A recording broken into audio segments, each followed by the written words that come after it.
नमस्कार दोस्तों, career with Sandeep में आप सभी का स्वागत है। तो दोस्तों आज हम लोग कौन सा चैप्टर करने वाले हैं? तो पदार्थ का गुण यानी प्रॉपर्टी ऑफ मैटर।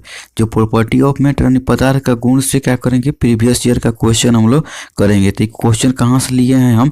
आपका यूथ कंपटीशन का जो बुक है उससे हम क्वेश्चन लिए हैं। साइंस का क्वेश्चन है और सेट नंबर आपका 17 है। चलिए क्वेश्चन को हम स्टार्ट करते हैं। क्वेश्चन है फर्स्ट नंबर क्वेश्चन, देखिए क्या कह रहा है। आकार में बदलाव के कारण शरीर द्वारा प्राप्त ऊर्जा को कहा जाता है। क्या है क्वेश्चन? आकार में बदलाव के कारण शरीर द्वारा प्राप्त ऊर्जा को क्या कहा जाता है? तो इसको क्या कहा जाएगा? प्रत्यास्थ स्थितिज ऊर्जा। इसका सही आंसर कौन सा हो जाएगा? बी नंबर मेरा ऑप्शन सही आंसर हो जाएगा, यानी प्रत्यास्थ स्थितिज ऊर्जा। जो आकार में बदलाव आता है उसमें जो शरीर द्वारा प्राप्त जो ऊर्जा को क्या कहते हैं? तो प्रत्यास्थ स्थितिज ऊर्जा कहते हैं। चलिए नेक्स्ट क्वेश्चन देखते हैं। नेक्स्ट क्वेश्चन है कि जब आप एक कोयल स्प्रिंग को कंप्रेस करते हैं, कंप्रेस मतलब आप दबाते हैं, तो आप उस पर काम करते हैं, यानी कि दबाते हैं तो क्या करते हैं, कोई ना कोई आप काम करते हैं, तो प्रत्यास्थ स्थितिज ऊर्जा क्या हो जाएगी? देखिए जब ये कोयल यानी स्प्रिंग लेते हैं, ठीक, उसको दबाते हैं तो उस पर जो आप काम करते हैं तो उसमें जो प्रत्यास्थ स्थितिज ऊर्जा जो होती है तो क्या होती है, तो आपको बढ़ जाती है। तो इसका सही आंसर कौन सा हो जाएगा? ऑप्शन सी नंबर हो जाएगा, यानी कि उसमें जो स्प्रिंग में हम क्या करते हैं, दबाते हैं यानी कंप्रेस करते हैं, तो उसका क्या हो जाता है, तो स्थितिज ऊर्जा जो होती है बढ़ जाती है। नेक्स्ट क्वेश्चन है कि सीजीएस प्रणाली में आपका विकृति की इकाई क्या होती है? जो आपका सीजीएस प्रणाली है उसमें विकृति की इकाई क्या हो जाएगी? इसका सही आंसर हो जाएगा दोस्तों, विकृति की जो होती है कोई इकाई नहीं होती है। ठीक, विकृति क्या होती है? तो इसका कोई इकाई नहीं होता है। क्या होता है? इस ऑप्शन इसका सही आंसर हो जाएगा। क्वेश्चन एक बार ध्यान से सुनिएगा। सीजीएस प्रणाली में विकृति की इकाई क्या होती है? तो विकृति की इकाई आपका क्या हो जाएगा? तो कोई नहीं होता है, तो ऑप्शन सी नंबर इसका सही आंसर हो जाएगा। नेक्स्ट क्वेश्चन की ओर बढ़ते हैं। नेक्स्ट क्वेश्चन है कि बिना भंजन यानी जो क्या होता है, बिना ब्रेक किए हुए यानी तोड़े हुए पदार्थ की विकृति होने की योग्यता क्या कहलाती है? क्वेश्चन एक बार हम रिपीट करते हैं, ध्यान से सुनिएगा। बिना भंजन पदार्थ के विकृत होने की योग्यता क्या कहलाती है? तो जो बिना भंजन इस पदार्थ के विकृत होने की योग्यता क्या कहलाएगी? सुगठियापन कहलाती है। तो मेरा ऑप्शन सही कौन सा हो जाएगा? सी नंबर मेरा ऑप्शन सही हो जाएगा, यानी बिना ब्रेक किए पदार्थों की जो विकृति होती है उसकी योग्यता सुगठियापन कहलाती है। ऑप्शन क्या हो जाएगा? सी नंबर मेरा सही आंसर हो जाएगा। चलिए नेक्स्ट क्वेश्चन है कि प्रत्यास्थ स्थितिज ऊर्जा क्वेश्चन है कि आपका पूर्णतः प्रत्यास्थ वस्तुओं का प्रत्यास्थन गुणांक कितना होता है? क्वेश्चन एक बार ध्यान से सुनिएगा। पूर्णतः क्या है? पूर्णतः प्रत्यास्थ वस्तुओं का प्रत्यास्थ गुणांक कितना होता है? तो जो आपका पूर्णतः प्रत्यास्थ वस्तु होती है उसका प्रत्यास्थ गुणांक क्या होता है? 1 के बराबर होता है। तो सही आंसर कौन सा हो जाएगा? ऑप्शन सी नंबर हो जाएगा। जो वस्तु आपका पूर्णतः प्रत्यास्थ है उसकी प्रत्यास्थ गुणांक कितना होता है? तो 1 होता है। नेक्स्ट क्वेश्चन की ओर बढ़ते हैं। नेक्स्ट क्वेश्चन है कि एक बोल्टिंग पेपर स्याही को सोखता है। एक जो है बोल्टिंग जो पेपर है आपका, उस स्याही को किसके माध्यम से सोखता है? इसका सही आंसर हो जाएगा केशिका यानी कैपिलरी क्रिया के द्वारा क्या होता है? तो वो सोखता है। कैपिलरी क्रिया के द्वारा ही क्या होता है? पौधों में पानी मतलब क्या होता है, जड़ से ऊपर पत्ती तक पहुंचता है। ठीक, तो सही आंसर इसका कौन सा हो जाएगा? आपका बी नंबर हो जाएगा, यानी कि एक बोल्टिंग पेपर स्याही को कैसे सोखता है? तो कैपिलरी यानी केशिका क्रिया के द्वारा क्या होता है? तो आपको पानी को सोखता है। चलिए नेक्स्ट क्वेश्चन की ओर बढ़ते हैं। आपका नेक्स्ट क्वेश्चन है कि मिट्टी का जो है आपका क्या है? नेक्स्ट क्वेश्चन, मिट्टी का तेल लालटेन बत्ती में निम्न में से किस गुण के कारण ऊपर चढ़ता है? जो मिट्टी का तेल जो है उसमें लालटेन क्या है? लालटेन की बत्ती है, ठीक, उसमें किस क्रिया के द्वारा जो होता है, मतलब लालटेन के थैली से तेल जो होता है ऊपर तक पहुंच जाता है। क्वेश्चन से ध्यान से सुनिएगा। मिट्टी का तेल लालटेन बत्ती में इनमें से किस गुण के कारण ऊपर? लालटेन का जो आपका थैली होता है तेल का, केरोसिन का, उसमें से तेल आपका मतलब बत्ती के माध्यम से किस गुण के कारण पहुंच जाता है? इसका सही आंसर हो जाएगा केशिका। इसी को कैपिलरी बोलते हैं, इसी को केशिकत्व भी बोलते हैं। तो केशिकत्व मेरा क्या हो जाएगा? सही आंसर हो जाएगा। ऑप्शन नंबर बी मेरा क्या हो जाएगा? सही आंसर हो जाएगा। यानी जो मिट्टी का जो लालटेन जो होता है थैली में तेल होता है मिट्टी का, तो उसमें केशिकत के कारण जो होता है वो बत्ती में तेल पहुंचता है। चलिए नेक्स्ट क्वेश्चन देखते हैं। नेक्स्ट क्वेश्चन है कि एक द्रव की बूंद संयोजित है क्योंकि इसके कोणों का आकर्षण इसका संभव क्षेत्रफल न्यूनतम करता है। इस परिघटना को क्या कहा जाता है? तो ध्यान से क्वेश्चन सुनिएगा। एक द्रव बूंद संयोजित है, ठीक, क्योंकि इसके कोणों का आकर्षण, आकर्षण मतलब क्या होना है? अट्रैक्शन, इसका संभव क्षेत्रफल न्यूनतम करता है। यानी कि क्या होता है? एक दूसरे को अपने आप में खींचने की जो उसका क्या होता है? क्षेत्रफल, एरिया क्या करता है? कम कर देता है। ये घटना को क्या कहते हैं? इस घटना को हम कहते हैं पृष्ठ तनाव। ठीक, इसका सही आंसर कौन हो जाएगा? ऑप्शन ए नंबर हो जाएगा। पृष्ठ तनाव के कारण ही जो होता है बारिश के जो बूंदे होती है यानी कि गोल दिखाई देती है। तो बारिश की बूंदे किस कारण दिखाई देगी? गोल। तो पृष्ठ तनाव के कारण। एक और क्वेश्चन आता है पृष्ठ तनाव से जो आपका, जैसे पानी में हम कोई ब्रश को डुबाते हैं, ठीक, ब्रश जो पेंट करने वाले होते हैं, उस ब्रश को डुबाते हैं तो उसका क्या होता है? ब्रश के जो तार होते हैं आपस में सट जाते हैं।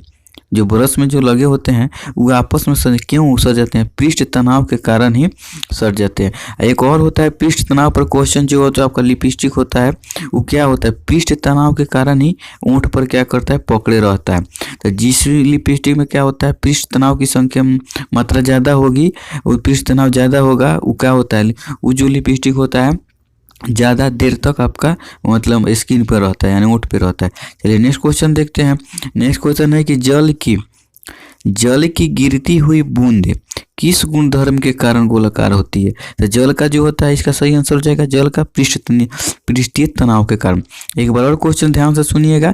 जल की गिरती हुई जो बूंद है, बारिश की जो बूंद गिर रही है, किस गुणधर्म के कारण जो होती है गोलाकार दिखाई देती है? इसका सही आंसर हो जाएगा जल का पृष्ठीय तनाव। तो सही आंसर कौन सा हो गया? ऑप्शन ए नंबर इसका जल का पृष्ठीय तनाव के कारण जो होती है क्या होती है? गोलाकार दिखाई देती है। नेक्स्ट क्वेश्चन की ओर बढ़ते हैं। नेक्स्ट क्वेश्चन है कि एक जो टैंक है एक समान क्षैतिज मतलब हो गया सड़क पर त्वरित से एक द्रव को आंशिक रूप से भरा हुआ, देखिए पूर्णतः नहीं भरा हुआ है, आंशिक रूप से भरा हुआ है, अर्थात कुछ उसका भाग खाली है। निम्नलिखित में से एक टैंक में द्रव की सतह कौन से कथन पर क्या है? सत्य है। एक क्वेश्चन एक बार ध्यान दीजिए, क्वेश्चन को समझने का प्रयास कीजिएगा। एक कोई टैंक है, ठीक, वो क्षैतिज दिशा में यानी क्या होते हैं? गति की दिशा में जा रही है। और जो टैंक में जो भरा हुआ है लिक्विड पदार्थ वो आंशिक रूप से है, पूर्णतः नहीं भरा हुआ है, थोड़ा सा उसका जगह खाली है। निम्नलिखित में से एक टैंक में द्रव की सतह के लिए कौन सा कथन सही हो जाएगा? देखिए तो क्या करेगा, द्रव के क्वेश्चन हो गया, ठीक। उसके बाद द्रव की सतह की गति के दिशा में गति करेगा, जो उसमें जो क्या होगा, जो लिक्विड होगा वो गति के दिशा में गति करेगा और टैंक के क्या होगा? पीछे की ओर उठेगा। तो सही आंसर मेरा क्या हो जाएगा? ऑप्शन एक नंबर हो जाएगा। यानी कि जो उसमें द्रव है गति के दिशा में जाएगा और टैंक जो होता है पीछे की तरफ क्या होता है? उठता है। तो ऑप्शन एक नंबर क्या हो गया? सही आंसर हो गया। नेक्स्ट क्वेश्चन है कि एक आदर्श तरल क्या होते हैं? क्वेश्चन ध्यान से सुनिएगा। 11 नंबर, एक आदर्श तरल क्या होते हैं? तो घर्षण रहित और असंपीड्य होते हैं। इसका सही आंसर कौन सा हो जाएगा? डी नंबर मेरा ऑप्शन सही हो जाएगा। यानी कि एक आदर्श तरल जो होते हैं घर्षण रहित और असंपीड्य होते हैं। तो डी नंबर इसका क्या हो जाएगा? सही आंसर हो जाएगा। जो आदर्श तरल होते हैं घर्षण रहित और असंपीड्य होते हैं। चलिए नेक्स्ट क्वेश्चन की ओर बढ़ते हैं। नेक्स्ट क्वेश्चन है कि यदि एक बांध में जल की गहराई h है तथा एरिया ए फॉर एरिया जल का अनुप्रस्थ क्षेत्रफल है तथा टी बांध की मोटाई है, तब बांध की दीवार पर लगने वाले दाब किस प्रकार निर्भर करेंगे? यहाँ पे क्वेश्चन समझने का प्रयास कीजिएगा। क्या है? एक बांध दिया हुआ है, उसमें क्या होगा? बांध द्वारा जल को क्या करते हैं? रोकते हैं। गहराई उसका h दे दिया है, अनुप्रस्थ एरिया a है और टी की जो थिकनेस जो है उसका मोटाई क्या है? t है। तब जो होता है बांध के दीवार पर लगने वाले जो जल के द्वारा जो दाब होगा इनमें से किस पर निर्भर करेगा? तो देखिए दोस्तों, इनमें से किसी पर नहीं निर्भर करेगा, क्योंकि जो दाब होता है P जो होता है, ये जो आपको समानुपाती होता है, किसके समानुपाती होता है?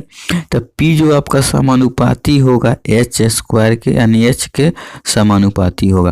तो इसमें कोई सिंगल H नहीं है। फर्स्ट में दिया है एरिया दे दिया है, हाइट दे दिया है और मोटाई दे दिया, तो ये तो होगा नहीं। सेकंड में है एरिया और ऊंचाई है, ये भी नहीं होगा, केवल आपका ऊंचाई पर निर्भर करता है। तो इनमें से कोई नहीं ऑप्शन हो जाएगा, तो मेरा डी नंबर मेरा सही आंसर हो जाएगा।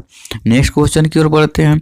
नेक्स्ट क्वेश्चन है कि यहाँ पे है कि जब पानी से भरे हुए एक बीकर में एक कॉर्क और कील को क्या कर रखा जाता है, तो कॉर्क तैरता है जबकि कील डूब जाती है, इसके पीछे का कारण क्या है?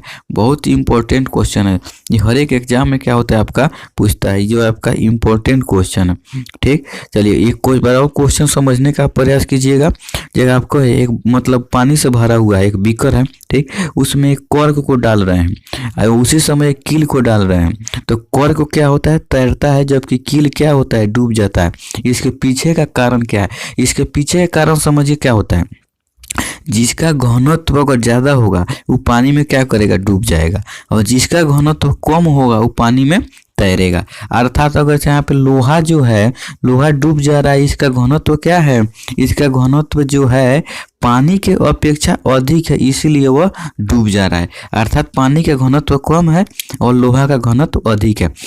कॉर्क जो है पानी में तैर रहा है, इसका अर्थ है कि जो कॉर्क है इसका घनत्व कम है और पानी का घनत्व अधिक है। तो हम चलते हैं आंसर पर, देखते हैं। ए में दिया है कॉर्क का घनत्व अधिक है, अब पानी का घनत्व, कॉर्क का घनत्व पानी के घनत्व से अधिक है। अगर कॉर्क का घनत्व पानी से घनत्व से अधिक रहेगा तो कॉर्क तो डूब न जाएगा, तो ये तो क्वेश्चन मेरा आंसर नहीं होगा, ये आपका क्या हो जाएगा? गलत हो जाएगा। बी में है लोहे के कील का घनत्व पानी के घनत्व से अधिक होता है, बिल्कुल सही, क्योंकि लोहे का कील का घनत्व जो है आपका अधिक है, जिसके कारण क्या होता है? पानी में वो डूब जाता है। तो इसका सही आंसर कौन सा हो जाएगा? ऑप्शन बी नंबर हो जाएगा, क्योंकि लोहे का घनत्व जो कील है लोहे का वो पानी के घनत्व से अधिक है, इसलिए ना डूब जाएगी। कॉर्क तो है पानी का घनत्व कम है, इसलिए वह तैरेगा। तो इस क्वेश्चन का सही आंसर कौन सा हो जाएगा? ऑप्शन बी नंबर हो जाएगा। चलिए नेक्स्ट क्वेश्चन है कि द्रवों में घर्षण को क्या कहा जाता है? तो द्रव में जो होता है आपका घर्षण को क्या कहते हैं हम? तो श्यानता कहते हैं। जो ऑप्शन आपका क्या हो जाएगा? बी नंबर मेरा सही आंसर हो जाएगा। द्रव्य में घर्षण को क्या कहा जाता है? तो द्रव्य में घर्षण को श्यानता कहते हैं।